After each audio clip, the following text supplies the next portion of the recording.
नमस्कार। संपूर्ण हिंदी स्पेशल एकमात्र YouTube channel Phefana Hindi classes पर आप सभी का स्वागत है। और इस चैनल पर हिंदी के तीनों पक्षों व्याकरण, साहित्य व काव्य शास्त्र का गूढ़ अध्ययन करवाया जाएगा। तो बढ़ते हैं आज की क्लास की तरफ। और आज अपन देखते हैं कि वाजपेयी जी प्रसाद और निराला के बारे में हमें कौन से नए तथ्यों से अवगत करवाते हैं। तो चलिए देखते हैं और बढ़ते हैं आज की क्लास की तरफ। तो इस क्लास में अपन पढ़ रहे थे नंद दुलारे वाजपेयी जी को और इनके द्वारा रचित भी नंद दुलारे वाजपेयी जी को और इनके द्वारा रचित भी अपन कौन सा निबंध पढ़ रहे थे। नंद दुलारे वाजपेयी का निबंध अपन पढ़ रहे थे प्रसाद और निराला। प्रसाद और निराला ये निबंध अपन इस क्लास में देख रहे थे। इस निबंध में अपनों ने बात की कि भी निराला जी है पहले समाज से उपेक्षित रहे। कुछ लोग ऐसे थे जो इनके प्रति अनुदार बने हुए थे, यानी इनकी आलोचना करते थे। परंतु जैसे ही विषम परिस्थितियों ने इन्होंने एक ऐसा साहित्य रचा जो सरल था और जीवनानुभव से संबंधित था, तो लोगों की राय बदल गई। समीक्षकों ने भी इनकी प्रशंसा करना शुरू कर दिया। उसके बाद इनके जो प्रशंसक थे उनकी तो खुशी का कोई ठिकाना ही नहीं था, क्योंकि उन्हें जो अभिप्सित था वो उनको मिल चुका था। जो जिसकी इच्छा उन्होंने की थी वो उनको मिल चुका था।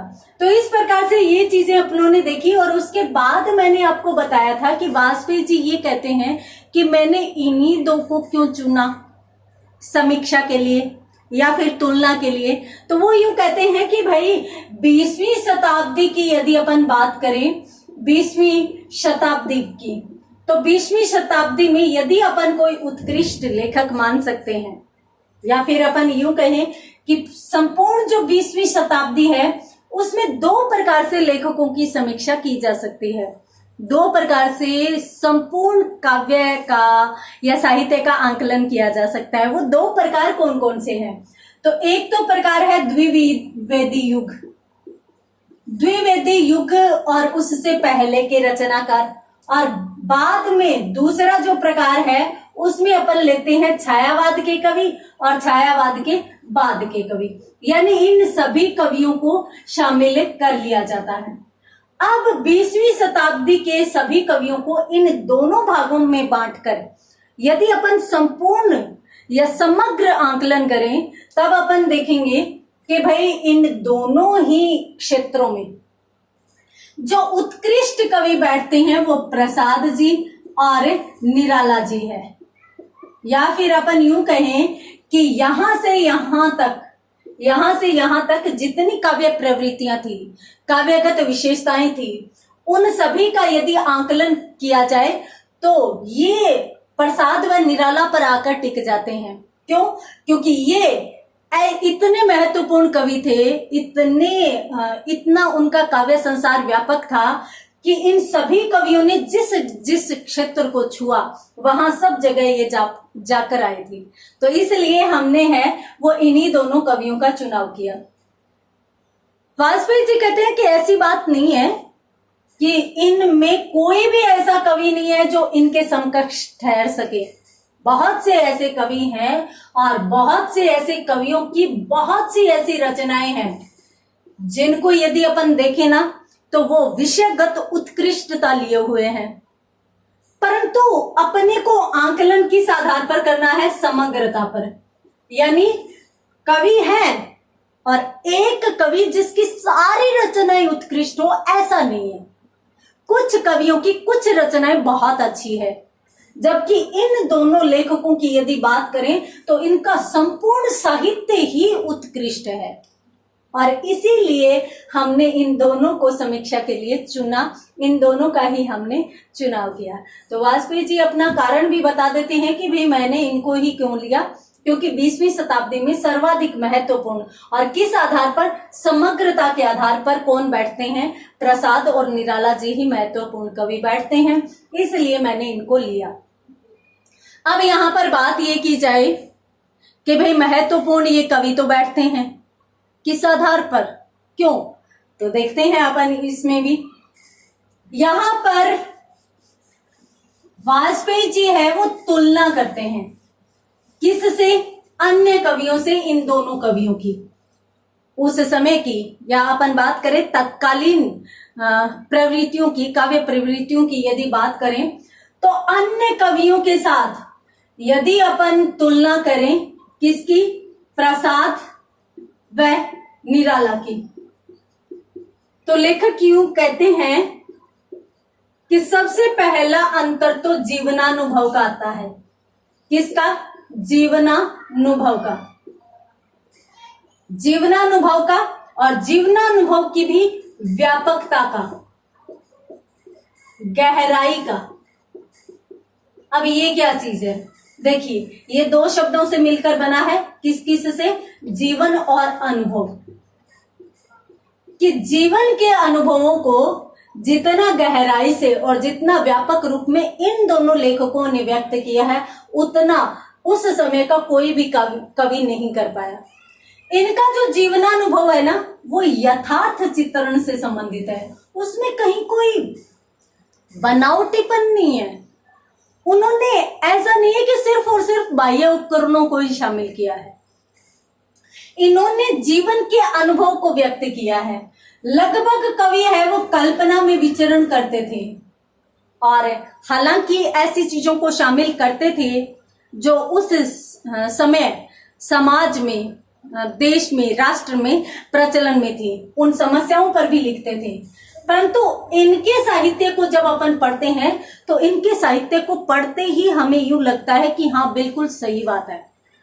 इनका लेखन ही इतना व्यापक और इतना गहराई लिए हुआ था कि पाठक या श्रोता के हृदय पर जाते ही वह उसमें समा जाए।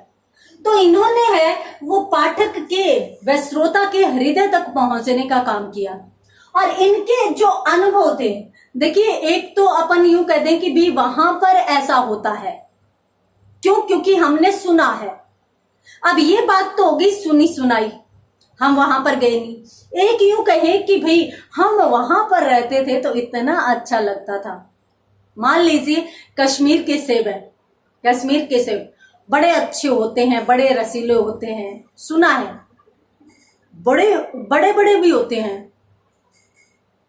एक तो वो व्यक्ति बता पाएगा जिसने कभी खाए नहीं, और एक वो व्यक्ति बता पाएगा जिसने खाए थे, तो कि कश्मीर के सेब, वाह क्या मधुर आनंद आता है, सॉरी, क्या मधुर स्वाद है उनका, कितने रसीले होते हैं और कितने बड़े बड़े सेब। रंग देखने से ही पता चल जाता है कि भाई कश्मीरी सेब है, और हमने इतने खाए, हमें इतने पसंद थे। अब एक तो ये अनुभव, यानी जो इंसान खुद उसमें रह चुका, अपने अनुभवों को बता रहा है, और एक सुनी सुनाई बातें बता रहा है, तो ये अपने जीवन के अनुभवों को बताते थे, उन परिस्थितियों के बारे में चित्रण करते थे, उन परिस्थितियों के बारे में लिखते थे जिन परिस्थितियों में ये रह चुके थे, या जिन परिस्थितियों को इन्होंने झेल लिया था। और समाज के अनुभवों को वो इस रूप में व्यक्त करते थे कि पाठक को यूं लगता था कि ये बिल्कुल यथार्थ या हकीकत बयां की जा रही है। साथ साथ पाठक या श्रोता को यूं भी लगता था कि भाई इस प्रकार का चित्रण जो है वो हमारा है, यानी पाठक इस प्रकार से जुड़ जाए कि उसे भी यूं लगे कि हाँ, ऐसी घटना तो मेरे साथ भी हुई है, ऐसा मेरे साथ भी हुआ है। वो इतना अपनापन मानने लग जाए, तो वहां पर क्या माना जाता है? वहां पर जीवनानुभव का चित्रण माना जाता है। तो सबसे पहला जो अंतर अन्य कवियों से अपन इन दोनों कवियों का कर सकते हैं, वो जीवन के अनुभवों की है। और जीवन के अनुभव जितने इनके व्यापक व गहराई लिए हुए व यथार्थता लिए हुए थे, अन्य किसी भी कवि के नहीं मिलते।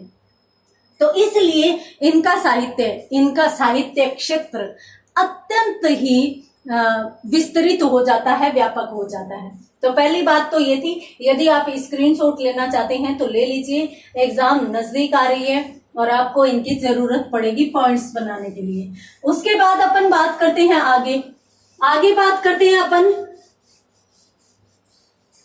किस बारे में? देखिए, प्रसाद और निराला के संबंध में अपनों ने बात की कि भाई जीवन के अनुभवों में दूसरी चीज क्या हो सकती है? दूसरी हो सकती है अभिव्यक्ति। ये अभिव्यक्ति किस प्रकार से करते थे? इनकी अभिव्यक्ति जो थी वो अप्रतिम थी। क्यों थी?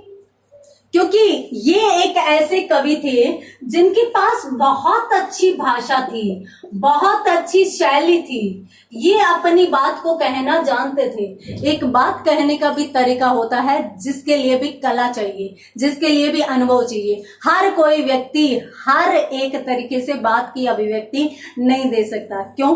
क्योंकि उसमें वैसा गुण नहीं होता, वैसी योग्यता नहीं होती। तो इसलिए हर एक व्यक्ति की अपनी भाषा, अपनी शैली होती है। और यहाँ पर यदि अपन बात करें इन दोनों ही कवियों की अभिव्यक्ति की, तो इनकी अभिव्यक्ति तो अप्रतिम है। कारण क्या है? देखिए, जो अन्य कवि हैं उनसे ये इस क्षेत्र में भी बिल्कुल ही अलग दिखाई देंगे। कैसे अलग दिखाई देंगे? क्योंकि अन्य कवि जब चित्रण करते हैं तो काव्यालंकृतियों का भी करते हैं। काव्यालंकृतियां,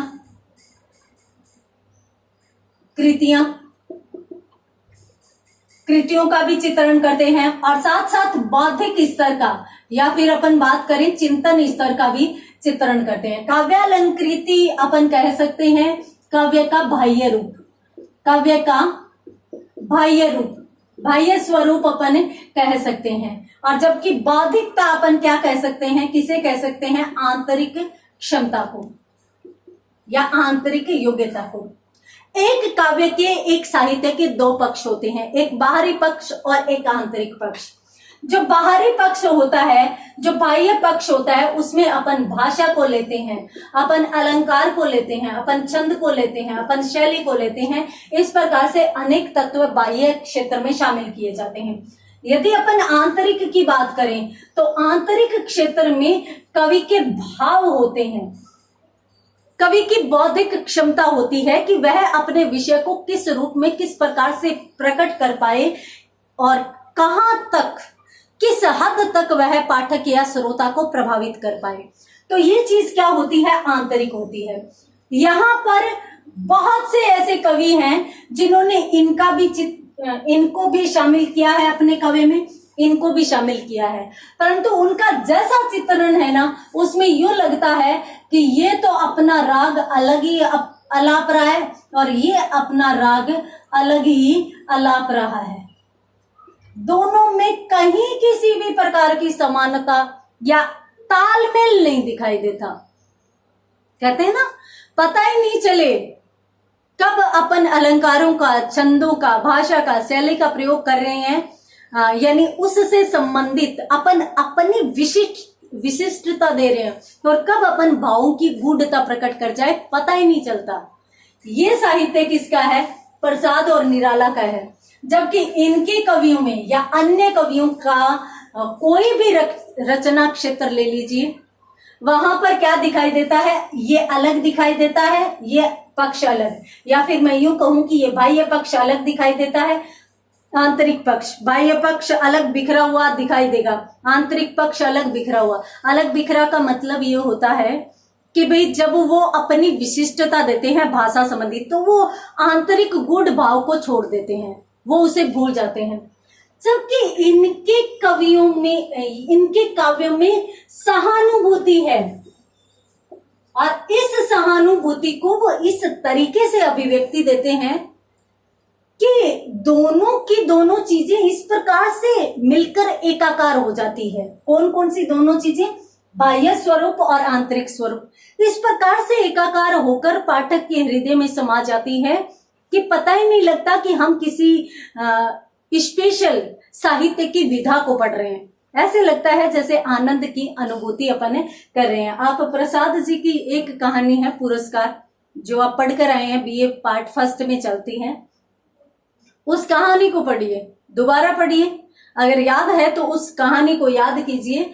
किस तरीके से वो अपना उद्देश्य स्पष्ट कर जाते हैं और किस तरीके से वो अपने भावों को प्रकट कर जाते हैं, कितनी सुंदर कलात्मकता के साथ। ये चीज होती है विशिष्टता। तो इसलिए प्रसाद व निराला का काव्य अपनी विशिष्टता लिए हुए हैं। इसलिए भी यहाँ पर आवश्यक हो जाता है कि भी इस विषय पर चर्चा की जानी चाहिए। तो इस प्रकार से यहाँ पर अपनों ने देखा कि भी अन्य कवियों से प्रसाद और निराला में क्या अंतर है। तो आज की क्लास में सबसे पहले तो अपनों ने देखा कि भी प्रसाद और निराला का आंकलन क्यों आवश्यक है। उसके बाद देखा कि ये अन्य कवियों से किस रूप में भिन्न है। तो अन्य कवियों से एक तो जीवनानुभव में और दूसरा साहित्य में आपसी तालमेल में। तो आज की क्लास में इतना ही, मिलते हैं अगली क्लास में, तब तक के लिए धन्यवाद।